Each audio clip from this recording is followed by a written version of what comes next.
Assalamualaikum warahmatullahi wabarakatuh. Salam sejahtera, saya Fadila Rahmawati dari akuntansi A2 semester 2 dengan NIM 092.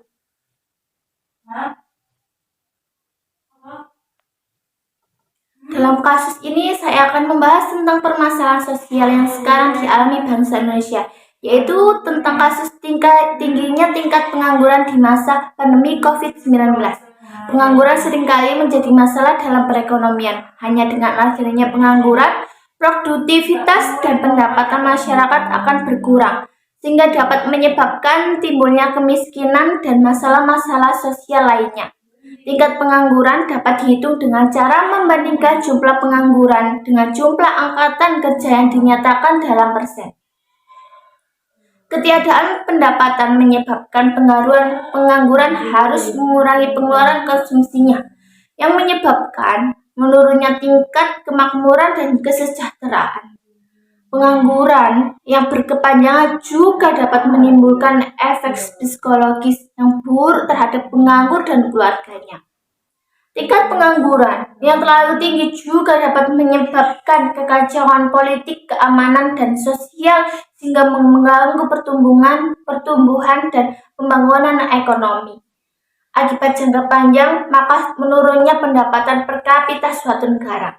Pengangguran merupakan salah satu masalah sosial yang belum terselesaikan di Indonesia dan perlu perhatian khusus dari pemerintah. Mengapa begitu? Dikarenakan yang pertama, kurangnya pelatihan keterampilan kerja, jumlah tenaga kerja yang ditawarkan lebih besar daripada jumlah tenaga kerja yang diminta. Dengan kata lain, jumlah mencari pekerjaan lebih banyak daripada kesempatan kerja yang tersedia. Penyebab utama meningkatnya pengangguran di Indonesia antara berikut adalah ketimpaan antara penawaran tenaga kerja dan kebutuhan, kebijakan pemerintah yang tidak berpihak kepada rakyat, pengembangan sektor ekonomi, banyaknya tenaga kerja wanita.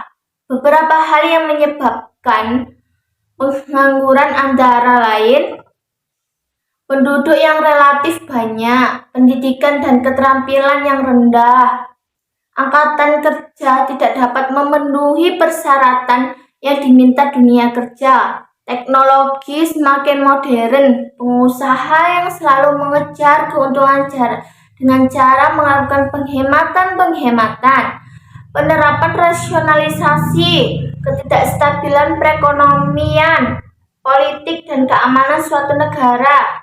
Beberapa faktor yang menyebabkan seseorang tidak dapat mendapat pekerjaan adalah kurangnya informasi, tidak adanya sistem penerimaan publik, sulit menerapkan kepintaran dalam dunia pekerjaan. Hal ini yang paling besar pengaruhnya dalam dunia kerja. Sekarang ini, kurangnya informasi dapat menjadi faktor yang paling berpengaruh. Hal ini diakibatkan keadaan lingkungan tempat tinggal yang memungkinkan untuk tidak memungkinkan untuk terus mengupdate informasi tentang lowongan pekerjaan.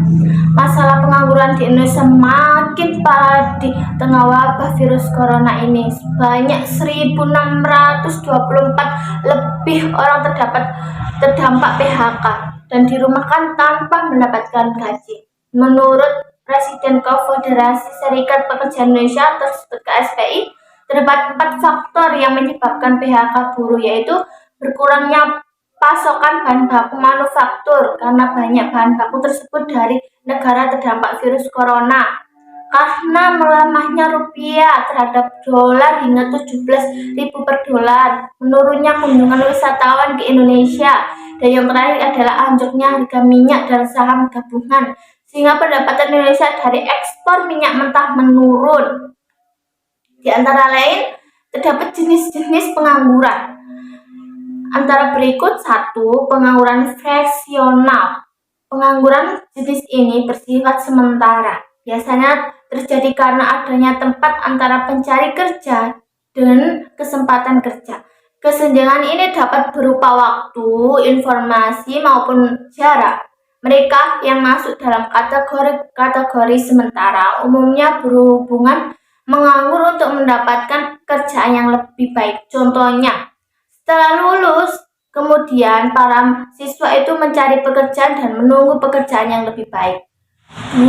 Pengangguran struktural dikatakan sebagai pilar pembangun karena sifatnya yang mendasar.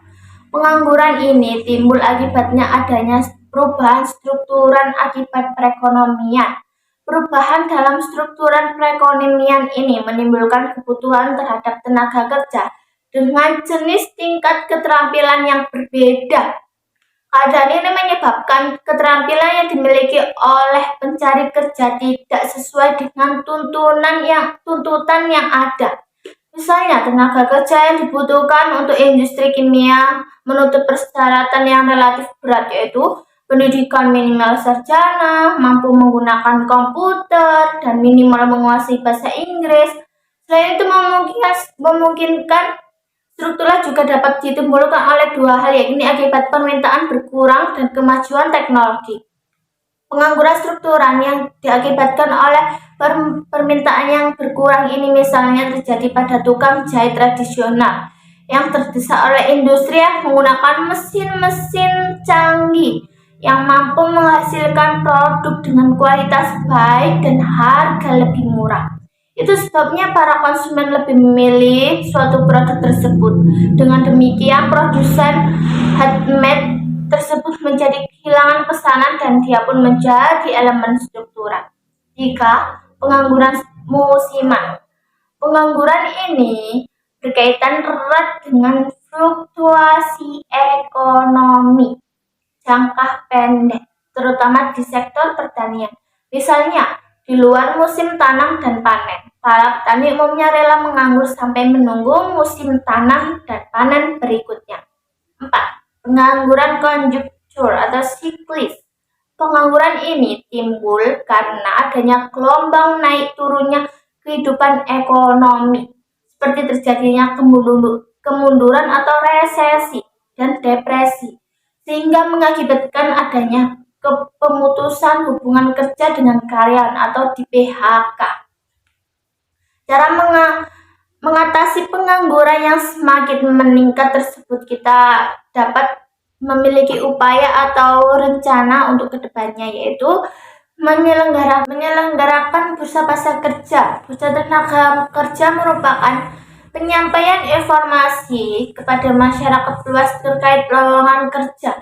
Informasi tersebut disebarkan langsung oleh perusahaan-perusahaan maupun pihak-pihak yang membutuhkan tenaga kerja. Tujuan dari bursa kerja yaitu agar terjadinya komunikasi yang baik antara perusahaan di sebuah tempat secara langsung.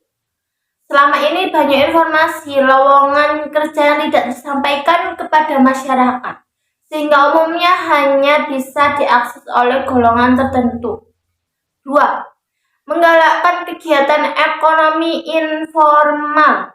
Salah satu caranya dengan mengembangkan industri rumah tangga di banyak tempat, sehingga menyerap tenaga kerja. Dalam upaya pengembangan sektor informal tersebut diperlukan keberpihakan dari Pemda setempat. 3. Meningkatkan keterampilan tenaga kerja. Salah satu langkah terbaik sebagai cara menurunkan angka pengangguran dapat bersaing dengan negara lain adalah dengan peningkatan keterampilan melalui pelatihan bersertifikasi internasional. 4. Meningkatkan mutu pendidikan. Pemerataan dan peningkatan mutu pendidikan akan mendorong meningkatnya kualitas sumber daya manusia dan memungkinkan untuk memperoleh kesempatan kerja yang lebih luas. 5. Mendirikan pusat-pusat latihan kerja. Pusat-pusat latihan kerja mesti didirikan demi melaksanakan pelatihan tenaga kerja untuk mengisi informasi yang tersedia. Dengan begitu, SDM yang akan bekerja memiliki pengalaman dan sertifikat bahwa dia bisa bekerja di bidang tersebut. Ya, itu adalah pembahasan tentang permasalahan sosial yang kini kita jumpai di Indonesia. Banyak yang terjadi pengangguran di masa pandemi COVID-19. Sekian untuk pembahasan saya. Terima kasih. Apabila ada salah kata, mohon maaf yang sebesar-besarnya. Wassalamualaikum warahmatullahi wabarakatuh. Dah.